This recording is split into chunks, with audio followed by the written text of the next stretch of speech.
पहले लालच देना, फिर घर बुलाना और फिर कत्ल करके सारे शरीर के अंगों को बेरहमी से काटना। यह कोई फिल्म की कहानी नहीं बल्कि सच्ची घटना है जिसे केरल में अंजाम दिया गया। दरअसल तंत्र मंत्र और हवस की भूख, सेक्स, धोखा और 2 औरतों की बलि, यही कहानी है केरला ह्यूमन सेक्रीफाइस केस की, जिसका खुलासा होते ही पूरे देश में हड़कंप मच गई। तो दोस्तों चलिए जानते हैं आखिर क्या है पूरी कहानी केरला ह्यूमन सेक्रीफाइस केस की। और दोस्तों अगर आपको ऐसे ही क्राइम की स्टोरी पसंद है तो वीडियो को लाइक और चैनल को सब्सक्राइब करना नहीं भूलिएगा। दोस्तों यह सच्ची घटना केरल में घटे साल 2022 की है और यह हत्याकांड मानव बलि का है। और यह खौफनाक कहानी की शुरुआत भगवल सिंह और उसकी पत्नी लेला से है। भगवल मसाज थेरेपी देने का काम करता था। दोनों का एक बेटा भी था जो विदेश में रहता। कोरोना फैलने से पहले दोनों का जीवन यापन ठीक ठाक चल रहा था, लेकिन कोविड के बाद भगवल सिंह का मसाज थेरेपी का काम बंद हो गया। काम बंद होने के चलते दोनों आर्थिक तंगी से जूझने लगे। आर्थिक तंगी को दूर करने के लिए दोनों ने कई उपाय किए लेकिन सफल नहीं हो सके।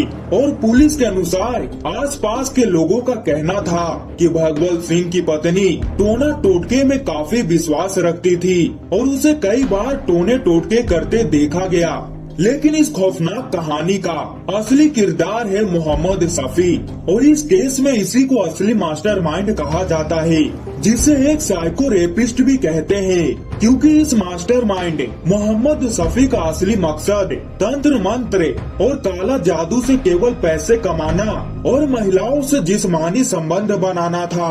और इसके लिए खुद ही साजिश रचता, खुद ही उसे अंजाम देता और इसके लिए वो नकली औरत बनता, जैसे कि भगवल सिंह और उसकी पत्नी लेला को फंसाने के लिए फेसबुक पर खुद श्री देवी बनकर उनसे दोस्ती किया।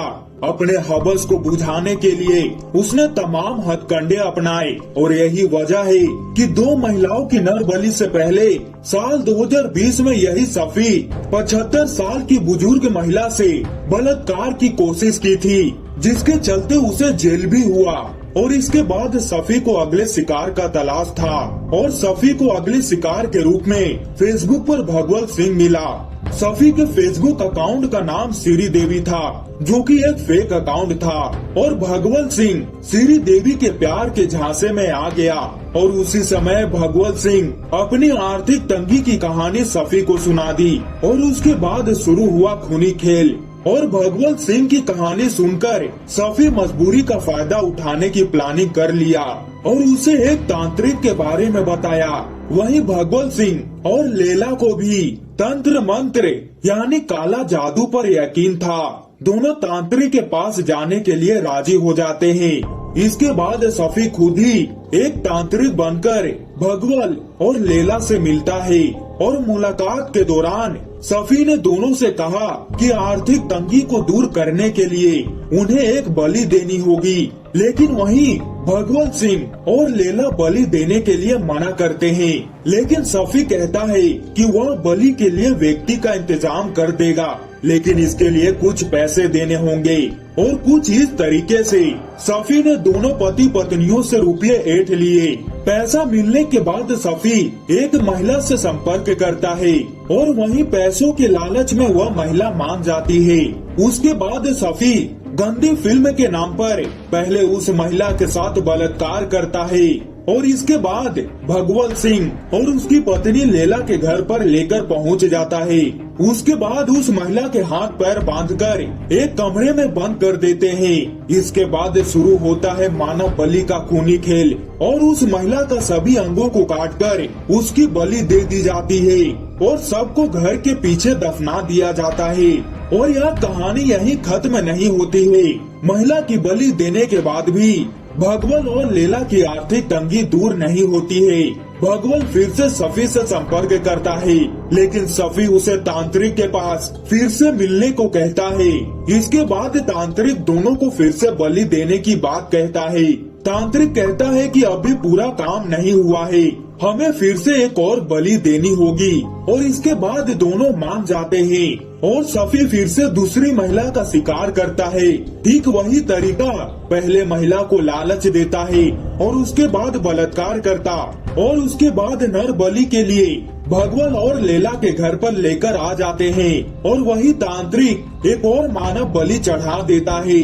लेकिन मामले का खुलासा तब होता है जब बलि चढ़ाई गई महिलाओं की पुलिस थाने में गुमशुदगी की रिपोर्ट दर्ज होती है। पुलिस दोनों महिलाओं की गुमशुदगी की रिपोर्ट के अनुसार एक एक सबूत जोड़ते हुए उस पति पत्नी के पास पहुंच जाती है जो कि आर्थिक तंगी से जूझ रहे थे। और गिरफ्तारी के बाद दोनों पति पत्नी खुद अपना जुर्म कबूलते हैं और उस तांत्रिक के बारे में भी बताते हैं जो कि उसे बलि चढ़ाने को कहा था। और उसके बाद तांत्रिक यानी सफी को भी पुलिस गिरफ्तार कर लेती है। और आज केरला ह्यूमन सेक्रीफाइस केस के सभी अपराधी जेल में अपने आखिरी दिन गिन रहे होंगे। लेकिन दोस्तों, आज के डिजिटल युग में यह सोचने वाली बात है कि देश में आज भी इतना अंधविश्वास फैला हुआ है कि एक इंसान अपने सुख के लिए दूसरे इंसान की बलि चढ़ा देता है। तो दोस्तों, इस पर आपकी क्या राय है, कमेंट करके जरूर बताइएगा। और दोस्तों, अगर आपको ऐसे ही क्राइम की स्टोरी पसंद है तो वीडियो को लाइक और चैनल को सब्सक्राइब करके बेल आइकन को ऑल जरूर करिएगा।